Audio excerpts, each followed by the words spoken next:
Hey guys, this is Dr. Hub. Today we'll look at the asymptomatic bacteria. So the specimen being midstream urine.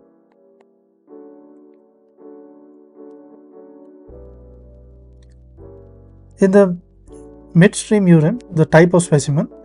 So in midstream urine, the catch urine specimen. So midstream clean catch urine.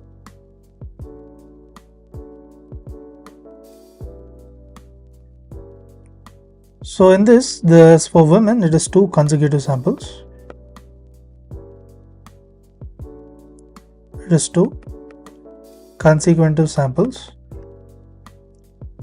And in terms of men, it will be single sample.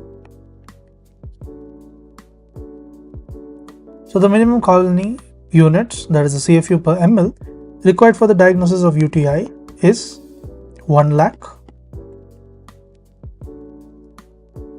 for the same bacterial specimens.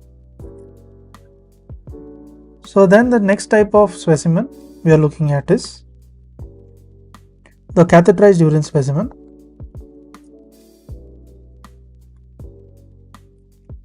So in this, the number of samples required is 1, that is single sample. So what is the minimal colony forming units required for the diagnosis? It is 100. So 100 is for the asymptomatic bacteria, and it is 1000 for the catheter associated urinary tract infection. Catheter associated urinary tract infection is 1000. Lastly, the type of specimen we are going to see is the suprapubic aspirate.